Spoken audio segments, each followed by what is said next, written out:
Hey guys, so an ex-friend slash ex-girlfriend of David's who met him in August or September of 2022 has spoken out about her friendship slash relationship with David. And in my opinion, what she said kind of highlights the fact that David is not only manipulative, but also very intentional. Some of what she says also showcases this split personality thing that David seems to have, hence his alter ego Itami. A lot of people seem to look at David's posts in the past and think that he's so immature, so childlike, but I feel like this is all an act. He's a lot smarter, he's way more deliberate than a lot of people are giving him credit for, and I feel like this persona he put on publicly was to possibly attract younger fans. She also seems to hint at the fact that David could have been talking to Celeste as early as summer of 2023 when she would have been just 12 years old. You guys can pause to read this entire thing if you'd like. I'm going to just summarize the main points. So she says that they were together when she was 16 and David was 18. However, they met when they were both minors, when he was 17 and she was 15. She said that at some point they both realized that getting into a relationship was a mistake, but they did not end things on bad terms. She said David broke up with her because of maturity differences and told her it was a learning experience for the both of them. The other breakup text earlier on got leaked by someone who was known to leak David's music. And to just jog anyone's memory, these are the texts that she's referring to that we discussed a few months back, where David ended things because he was on tour and she was still in school. She says, if it's true that he was dating Celeste, I'm beyond disappointed and disgusted. If she was the girl he dated late 2023, that means I was the girl before her. David once told me I was someone who got the most empathy out of him in a long time. We were super close, but a lot of it was love bombing, and as he said himself, we were quite literally feeding off of each other's attention, which I now see as I've matured. He did introduce me to Christianity though, and teach me mindsets that have stuck with me to no longer get stuck in any depression I may face. He really helped be the stepping stone for me to turn my life around. David told me our relationship was a learning lesson for the both of us and mentioned maturity differences, etc. If he had fully taken that lesson and grown from that smaller mistake, this would have never happened. That is what feels so insane. People are getting the timeline of David allegedly being close with Celeste wrong, I believe. When David and I were together, he sent me a screenshot of his TikTok DMs in April of 2023. The user 0907, speculated to be Celeste, wasn't on it, and she shares this screenshot of the screenshot that he sent her. She herself is in the DMs, a couple of David's friends are in there, and a girl that he took to prom, also a relative of one of his friends. And for those who don't know what she's talking about, the 0907 account is believed to have belonged to Celeste Rivas Hernandez before she switched to Yay Woohoo. In January of 2024, someone comments on one of David's videos saying, "Please adopt me, I need it," to which he responds back, "Should we?" and tags 0907. In February of 2024, someone tags 0907 on one of David's videos saying that this is his girlfriend. And let's not forget that Celeste was born on 0907, September 7th. This ex/ex-friend of David's goes on to say that in June or July of 2023, she again asked David for a screenshot of his TikTok DMs because she was jealous.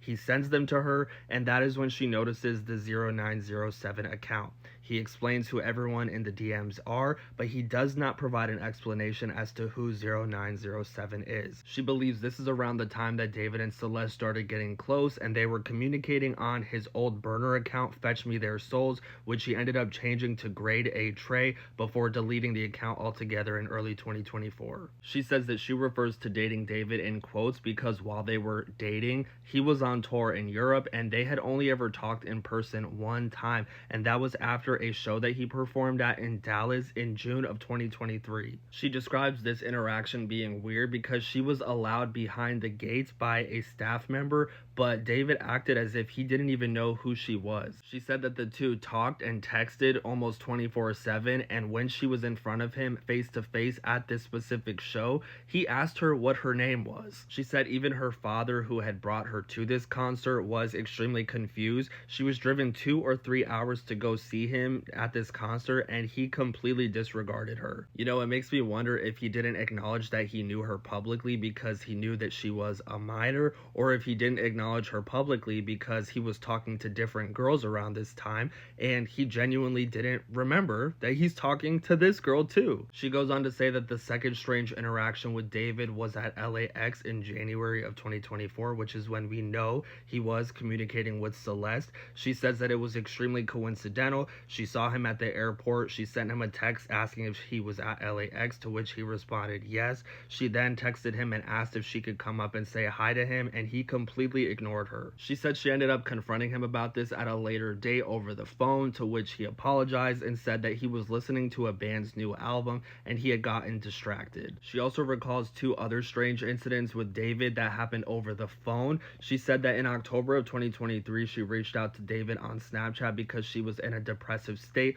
over the fact that her friend had passed away, and David responded back, "I'm a realist, so this might not align with your opinions," but basically told her that she should just be comfortable with her depression because other people have it worse than her, and she shouldn't be grieving her friend who had passed away a few months prior anymore. It's a recurring pattern here where David seems to be detached and unbothered by death in general. And given his obsession with gore and people passing away, and the fact that he doesn't seem to care when people do, I mean, he doesn't care that this girl is grieving the loss of a close friend who died tragically and suddenly. He didn't seem to care when he was told that a body was found in his Tesla. He continued performing for days. Just an observation, you guys take that how you will. Now, the second strange incident that she recalls over the phone is when she asked David about a girl that he was talking to on Discord, a girl that also happened to be in his Discord server, and he responds to her that this is a 15-year-old girl that people prey upon, and he was trying to protect her and make sure she was all right. Here's a screenshot that she shared of her asking David about this girl and him responding back who she is. Here's some other messages between her and David that she says were harmless in the moment and that she didn't think anything of back then, but looking back at them now with everything that's come out, she does acknowledge that they are kind of eerie. This one in particular, when he says that Itami, his alter ego, could cut both of her arms off. I mean, how weird is that? And then, as I was saying at the beginning of this video, where David seems to do things that are well thought out with intention, despite what many people may realize, this is another example of it. He had this song right here that is unreleased called Ropes, and these are some of the lyrics that he posted on his story. And if you look at the first letter at the start of each line, it spells out this particular girl who we're talking about right now's name, Kira. So when we think of all the things that currently don't make sense about this case, why was Celeste put in a Tesla? Why was she put in David's Tesla? Why was she left down the street from the home that he was renting, walking distance? I do believe that he possibly did think all of this out before he did it all, and I do think that we are going to see that when he starts presenting his defense, if and when he is arrested.